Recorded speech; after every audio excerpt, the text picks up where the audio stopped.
এখন আলোচনায় অংশগ্রহণ করবেন মাননীয় সদস্য জনাব সেলিম মাহমুদ, 260 চাঁদপুর 1। আপনার নির্ধারিত সময় 5 মিনিট। ধন্যবাদ। মাননীয় স্পিকার, আপনাকে অশেষ ধন্যবাদ। বাংলাদেশ রাষ্ট্রের প্রতিষ্ঠাতা ও বাঙালি জাতির পিতা বঙ্গবন্ধু শেখ মুজিবুর রহমানের প্রতি গভীর শ্রদ্ধা। বঙ্গমাতা শেখ ফজলুল মুজিব সহ 15 আগস্টের শহীদদের প্রতি গভীর শ্রদ্ধা। মুক্তিযুদ্ধে 30 লক্ষ শহীদের প্রতি গভীর শ্রদ্ধা জানিয়ে আমার সংক্ষিপ্ত বক্তব্য উপস্থাপন করছি মহান সংসদে। মাননীয় স্পিকার, আমাদের মাননীয় সংসদ সদস্যগণ ইতিমধ্যে এই বাজেটের বিভিন্ন দিক নিয়ে, বাজেটের যথার্থতা, এই অর্থনীতিকে সুরক্ষা দেওয়ার জন্য জাতির পিতা বঙ্গবন্ধু কন্যা শেখ হাসিনার যে কল্যাণকামী রাষ্ট্র বিনির্মাণে তার যে সকল উদ্যোগ, সেগুলোকে কার্যকর করার জন্য যে প্রস্তাবনা উপস্থাপন করেছেন, আমি মাননীয় সদস্যগণের বক্তব্যকে আমি এন্ডোর্স করছি। মাননীয় স্পিকার, জাতির পিতা বঙ্গবন্ধু সরকারের পর কেবলমাত্র শেখ হাসিনার সরকারের সময় প্রতিটি বাজেট একটি দীর্ঘমেয়াদী জাতীয় লক্ষ্য বা ন্যাশনাল গোল নিয়ে প্রণীত হয়েছে।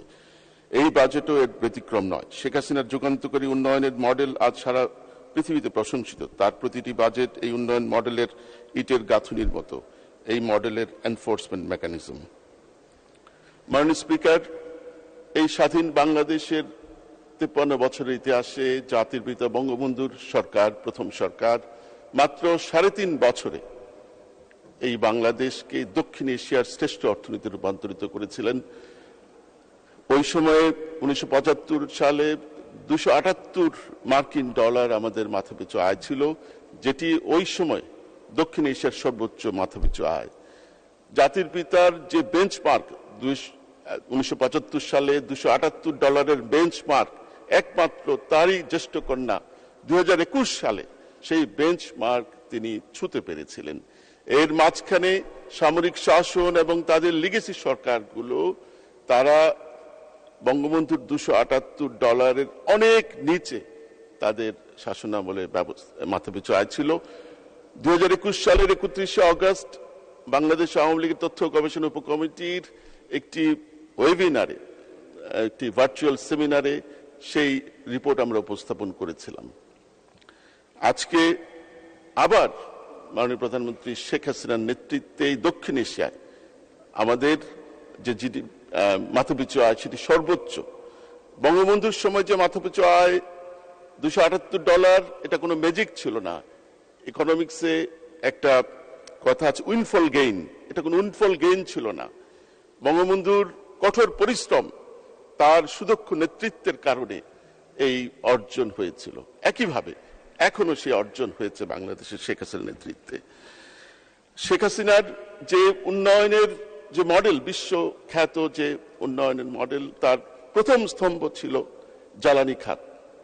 কারণ তিনি জানতেন যে আমাদের মতো অর্থনীতিতে 1% জিডিপি গ্রোথ এনশিওর করার জন্য প্রায় 2% জ্বালানির কনজাম্পশন বৃদ্ধি করা প্রয়োজন, এবং সেই কঠিন কাজটি তিনি করেছেন। মাননীয় স্পিকার, আপনার মনে আছে 90-এর দশকে এই পৃথিবীর বিভিন্ন দেশে বিদ্যুৎ সেক্টরে আইপিপি মডেল সূচনা হয়েছিল। দক্ষিণ এশিয়ার বিভিন্ন দেশে এবং ইন্দোনেশিয়া সহ পূর্ব এশিয়ার অনেক দেশে এই মডেল ফেল করেছিল, কিন্তু একমাত্র শেখ হাসিনার সময় তিনি মেঘনাঘাটের 450 মেগাওয়াট, হরিপুরের 360 মেগাওয়াটের, যেটা বিশ্বমানের দুটো বিদ্যুৎ প্রকল্প।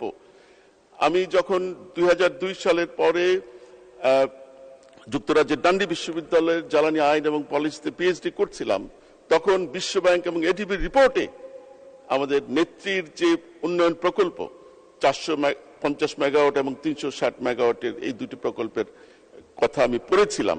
তারা প্রশংসা করেছে যে এটি একটা মডেল। 2011 সালের জুলাই মাসে আমাদের মাননীয় সংসদ সদস্য তদানীন্তন বিদ্যুৎ সচিব আবুল কালাম আজাদের সাথে আমরা আমাদের নেত্রীর প্রতিনিধি হিসাবে জ্বালানির ডেলিগেশন হিসেবে ওয়ার্ল্ড ব্যাংকে গিয়েছিলাম। সেখানে তারাও আমাদের নেত্রীর ভূয়সী প্রশংসা করেছে যে এই মডেলটি আফ্রিকা, ল্যাটিন আমেরিকার বিভিন্ন দেশে যে বাংলাদেশের এই উন্নয়নের মডেল তারা উপস্থাপন করেছে। আজকে একটি কথা বলছি যে আমাদের অর্থনীতিবিদরা, বিশেষ করে সুশীল সমাজের লোকরা, তারা অনেক অর্থনীতি নিয়ে কথা বলছেন। মাননীয় সদস্য, অনুগ্রহপূর্বক 2 মিনিটের মধ্যে শেষ করবেন। আপনাকে অতিরিক্ত 2 মিনিট সময় দেওয়া হলো। আমি একটি কথা বলছি যে আমাদের বিদ্যুৎ খাত নিয়ে নানা রকমের অপপ্রচার চালানো হচ্ছে, যে ক্যাপাসিটি চার্জের নামে হাজার হাজার কোটি টাকা অপচয় হচ্ছে। মাননীয় স্পিকার, আমি এখানে একটি রিপোর্ট উপস্থাপন করতে চাই যে বিএনপি এবং 111 সরকারের সময় প্রায় 12 থেকে 14 ঘন্টা এমনকি 16 ঘন্টা লোডশেডিং ছিল। ওয়ার্ল্ড ব্যাংকের রিপোর্ট সহ পৃথিবীর বিভিন্ন জায়গায় এটি প্রমাণিত যে এরকম অ্যাভারেজ 12%-এর বেশি লোডশেডিং হলে এক উন্নয়নশীল দেশের 2% জিডিপি লস হয়। এবং সেই আজকে যারা হাজার হাজার কোটি টাকার ক্যাপাসিটি চার্জের কথা বলেন, তাদেরকে আমি দেখিয়ে দিতে চাই যে 2009 থেকে এই বছর পর্যন্ত আমরা সেভ করেছি 21 লক্ষ কোটি টাকা। 21 লক্ষ কোটি টাকা, যেটি 176 বিলিয়ন ইউএস ডলার। অর্থাৎ যদি শেখ হাসিনার এই বিদ্যুৎ প্রকল্পগুলি গ্রহণ না করতেন তিনি, তাহলে এই মিনিমাম 4% জিডিপি লস হতো এবং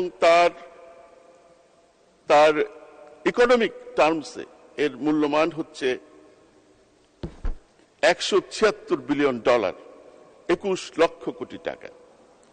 মাননীয় স্পিকার, আমি একটি কথা এখানে উল্লেখ করতে চাই যে সারা বিশ্বে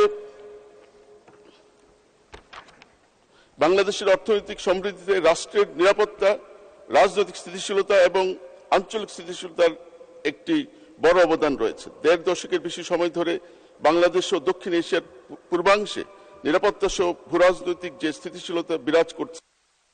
মাননীয় সদস্য, আপনার অতিরিক্ত সময়ও শেষ হয়েছে, একটু শেষ করেন। এর একটি ইতিবাচক প্রভাব বাংলাদেশ ও ভারতের উত্তর পূর্বাঞ্চলীয় রাষ্ট্রগুলোর অর্থনীতিতে পড়েছে। তার মূল কৃতিত্ব প্রধানমন্ত্রী শেখ হাসিনার। এছাড়া শেখ হাসিনার বলিষ্ঠ নেতৃত্ব, দক্ষ কূটনীতি এবং বিশ্ব ব্যবস্থায় তার শক্তিশালী নেতৃত্বের সুফল বাংলাদেশের অর্থনীতিতে পড়েছে। মাননীয় স্পিকার, আপনাকে অনেক ধন্যবাদ। জয় বাংলা, জয় বঙ্গবন্ধু। ধন্যবাদ আপনাকে।